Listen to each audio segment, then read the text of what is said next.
አንተነ ያዳንከኝ ታዲያ ላንተ ብቻ ምስጋና ልሰዋ ሳልቆጥብ ሳልሰስት መቅደስ የሚገባ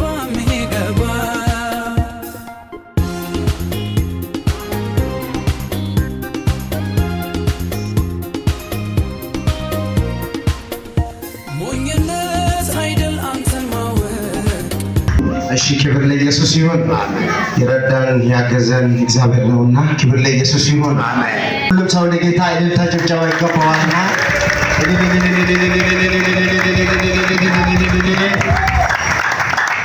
ያው ዛሬ እግዚአብሔር ረድቶኝ ሊያመሰግን በእናንተ ፊት በዚህ ጋር ተገኝቻለሁ።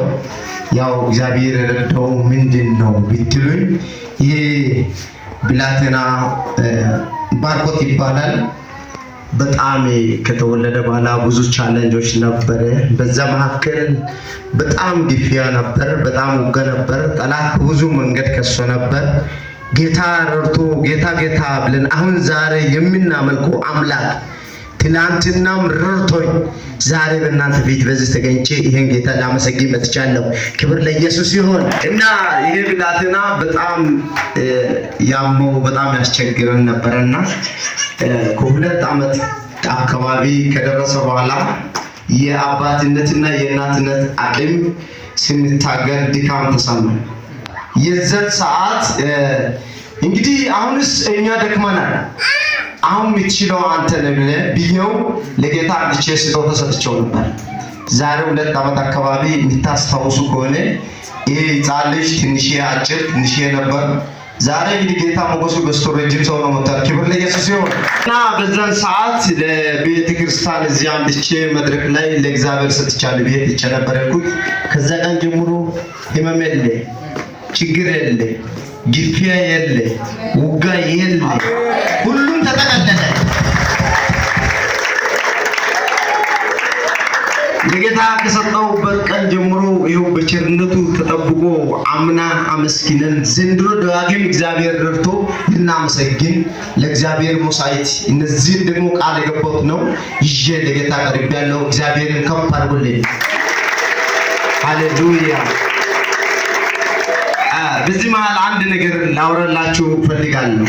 ያ ምንድነው ብትሉ የዚህ ልጅ ወደ ቤተክርስቲያን የሁለተኛው ዓመት ምስጋና ሊመጣ በደረሰ ሰዓት ጠላት በብዙ መንገድ ፈተነ።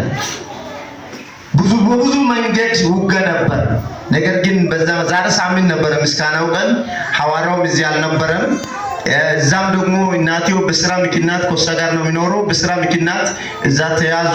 ከዛ በቃ ጌታ መልካም ነው፣ የጌታ ምስጋና ይሰጣዋል አይቀርም፣ ቢያንስ ጠላት ቢያንገራግር አልፈን እናመሰግናለን ብዬ ይጸልይ ነበር። ጌታ ረድቶን ዛሬ አልፈን ይኸው ጌታ ላመሰግን መጥቻለሁ። እስኪ ከፍ አድርጉልኝ ቅዱሳን። ለእግዚአብሔር ጭብጨባ ይገባዋል። ሃሌሉያ። ኢየሱስ ጌታ ነው። ወገኖቼ ዛሬ በእናንተ ፊት ወይም በእናንተ ላይ የከበደባችሁ ነገር ቢኖር ለእግዚአብሔር አሳልፋችሁ ስጡ።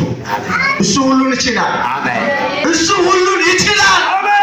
እስኪ ሁሉም ሰው ባንዴ እሱ ሁሉን ይችላል ይበልልኝ። እስኪ በዚህ ምስጋና ያመሰገንኩ አንድ የሆነ ነገር ላወራላችሁ ፈልጋለሁ።